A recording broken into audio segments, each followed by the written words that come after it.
Ito na nga po mga kababayan, may nabisto po si Congressman Rodante Marcoleta mga kapatid.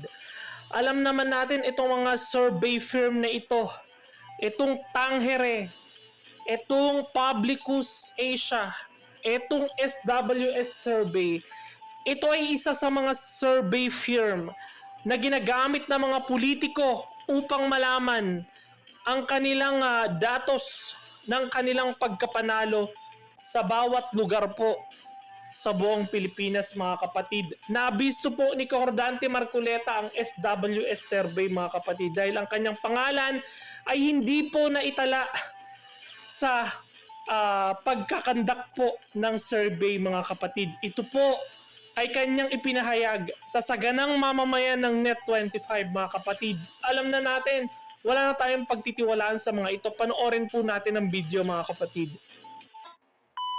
Ito muna ha, kasi ito yung bago. Jen, merong... Hindi, akala ko pasisinag muna natin yung pangalawang... Ayun, andyan na ba? Ready na? Ready na? Direct? Kasi dalawang slides eh. Yung isa, diniscuss ko na. Opo. Hindi ko lang binabanggit kung sino yung tao ron. Opo, pero para may idea na ako kung ano ha? Alam ko naman palagi kang may idea. Alam mo naman tayo, chismoso. Ayan mga kapatid, titigan po natin yung slide na ipapakita nila at titigan natin mabuti mga kapatid. Pakita natin. Palakihin nga yan. Aba, Social SWS Weather ito eh. Station. Social Weather Hindi Station. ba kung minsan pinag-uusapan natin, Opo. sapagkat ito'y ginagamit para tantyahin sino ba yung gusto nyong iboto, ganyan-ganyan. Opo. Tingnan mo yan, third quarter 2024, Social Weather Station. October 1. Ang date niya, October 1, 2024. Yes. Opo. Ano yung note? Basahin mo yung nakalagay na note. Note to interviewer. Oh. Allow... R. Yung R, yan ang respondent. Yan ang mga sample. Oh. Allow respondents to read all names names first in list. So, yung mga pangalan na yan ang kinukonsider, yan ang tatanungin nila. Sino sa mga yan ang gusto nyong iboto? Babasahin lahat. Okay. Kailangan ba, ano ang mapapansin nyo dyan sa lista? Grabe, tignan nyo mga kapatid, Abalos talaga number 1. Wala talaga tong ano na to, wala talaga sa ayos tong SWS. Randamori. Ay, hindi nga eh. Oh, merong Adonis Jerome. Ha? Sino yun? Yan Ayan nga, meron sinabi pa. natin noon kung nawala kayo sa listahan. Meron Tapos kung sino-sino nakalista. Meron pang Doringo Maui. Ayan, meron pang Ramos Danilo. Diniscuss natin yan. Ngayon, bakit hindi nila ako sinali dyan? Para sa gano'n, yung tatanungin, wala akong pangalan, hindi talaga ako ilalagay dyan. Lalaglag talaga kayo sa pangalan nyo sa sabi. Kaya nung pa, sinasabi ko sa inyo, hindi naman sa minamasama natin, dito may papakita ko sa inyo, minamanipula nila. Official documents mo ba ito ng SWS? Baka questionin tayo ng SWS ko. Diniscuss natin to kung Jen. Okay. Sa kanila, page 2 yan. Page 2 2, tingnan mo. Sino ba si Adonis Jerome? Hindi ko po kilala. Para ngayon, isama mo doon sa i-consider nila, tatanungin. Sino si Floranda Mori? Ito Modi. Kasi Modi ay yung ano yan, yung transport group yan, Kong. Si Modi Floranda. yung petsa na yan, kung wala pang filing ng COC yan eh. Papalagay Kaya na nahula natin. lang sila. Sino si Sino si Danilo Ramos? Grabe talaga, Diyos ko. Magtataho daw sa kanto. O sino-sino nakalagay. Sinasabi ko lang sa inyo. Ay, may mimi Siguro pa. naman, mas kilala ko kaysa kay Doringa Mori. Mimi. Doringo Mimi. Ngayon, ito yung sinabi ko doon sa mga estudyante bata, kanina. Gagamitin nila to para tukuyin nila kunwari sino yung napupusuan ng mga botante. Pero sinadya nila na hindi nilagay ang pangalan ko dyan. Anong masasabi nyo ngayon? Hindi nilagay pangalan ni Kong Rodante Marcoleta kasi alam na nila eh. Kilala kasi si Kong Rodante Marcoleta ngayon, sumisikat pangalan niya kaya hindi siya sinama dyan. Mga style bulok. Hindi. Nandun pa rin ang andun pa rin ang pagdududa ko. Sapagkat ako, ang gusto ko, pagka yung sa politika, dapat walang survey. Ang gusto ko may survey kung alin ang mas masarap na bagoong, mas masarap na patis, mas babangong siya sabon, mga produkto at mga serbisyo. Pero pagdating sa mga gusto ng mga tao, sapagkat ito'y potential na pagkakakitaan ng maraming tao, lalo na yung mga sindikato. Totoo po, Kong. Oho. At pati siyempre, kapag nag-number 1 ka dyan, eh siyempre, Kapatid Jen, hindi nga siya magna-number 1 eh. Kasi nga wala siya sa listahan eh. Paano magna-number 1 si Kong Dante? Ang kulit mo talaga, Kuya Jen. Diyan sa mga kasi yan. nung time na yun, Malayo ano? pa ang filing niya. No? Dapat siguro doon, kung ikaw ay tatanungin niya, siguro yung tao magsusulat ng pangalan, baka pwedeng gano'n. Baka Pwede. pwede Pero pa kung yung may gano'n. pagpipilian, Halimbawa, not Oo nga. guided. Halimbawa. Oho.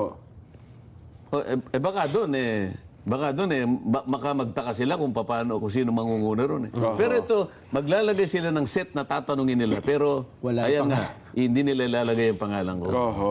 Ito, malinaw ito ha. Napag-usapan namin Isa lang ibig sabihin niya ang Kong Dante. Ibig sabihin, takot sila sa multo.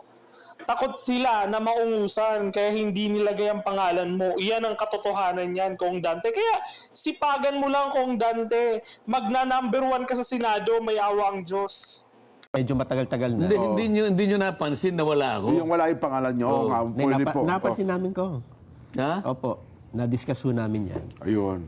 Na Pati wala. yung Bentol po, wala eh. Diba? Ganun ba? Nagreklamo din si ano dyan, wala, dalawa sila. Oo nga, yung Natatanda mo na. Oo nga. Nakita niyo mga kapatid, ganyan po binababoy ng ilang mga politiko ang taong bayan. Nakakalungkot dahil itong mga survey firm na ito alam naman natin na noon pa man nababayaran pa to. Hindi lang sa administrasyon ni Bongbong Marcos, kahit sa mga nagdaan po. Ang mga survey firm na ito po ay pinopondohan po at nilalagakan ng pera ng mga politiko. Nakita mo naman mga kapatid, isiniwalat po ni Kong Rodante Marculeta na ang kanyang pangalan ay wala po. Nakita niyo kung paano talaga binababoy nitong mga ito. Wala na po talaga tayong aasahan mga kapatid. Wala na tayong aasahan sa panahon na ito. Ultimo, media, naglaho na ng mga parang bula. Nagbabalita, ang daming mga problema ng kinaharap ng bansa, hindi na iuulat. Pinagtatakpan ang labis sa kapalpakan at kamalian na pinagagagawa ng gobyernong Marcos. Wala pong nailalathala sa media mga kapatid, kundi tanging SMNI lang po ang nagbabalita ng mga kapalpakan po ng mga nangyayari po sa ating bansa mga kapatid.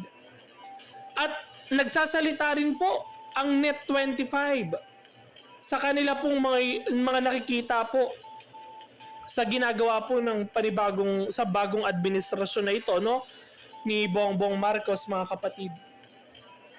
Nakakalungkot kasi parang wala na po talaga. Survey firm, bayad. Media outfit, bayad. Saan po tatakbo ang taong bayan na gusto po malaman ang tunay po na kaganapan ng sitwasyon ng ating bansa?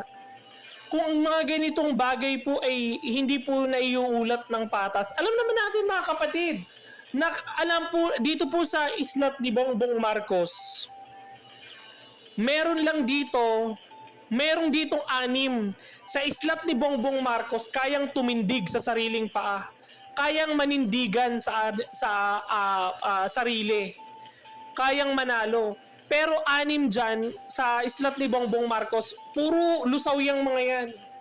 Balabong mangyari yan. Alam din kasi nila mga kapatid na si Kong Rodante Marculeta ngayon ay mataas po sa survey at pumapasok po sa mga survey si Kong Rodante Marculeta mga kapatid. Malalaman natin ang tunay na bakbakan ngayong January mga kapatid. Itong pagpasok ng taon ng January, dyan po magsisimula ang tunay na laban, tunay na bakbakan. Iboto po natin, ikampanya natin itong mga congressman na karapat-dapat po.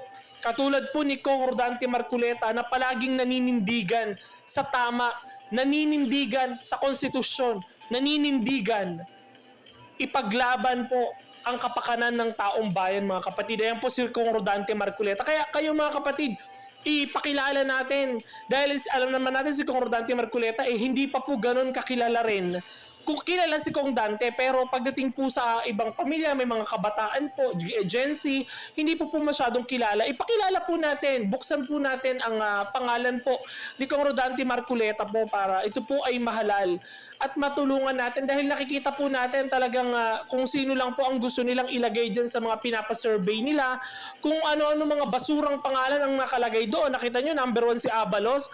Ang tanong, mananalo kaya to si Abalos, mga kapatid? Ano ang duda nyo?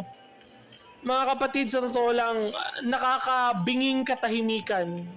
Nakakasukang mga pangyayari po. Ang pinaka-worst po na nangyayari po dito sa Marcos administration, na pilit pinagtatakpan ang kapalpakan po at ang ginagawa po nitong mga tauhan na ito, mga kapatid. Kayo po, ano po ang masasabi nyo sa mga napapanahong issue ng lipunan, mga kapatid? I-comment nyo po dyan sa ating comment section at mag-like and subscribe po kayo, mga kapatid. Maraming salamat po.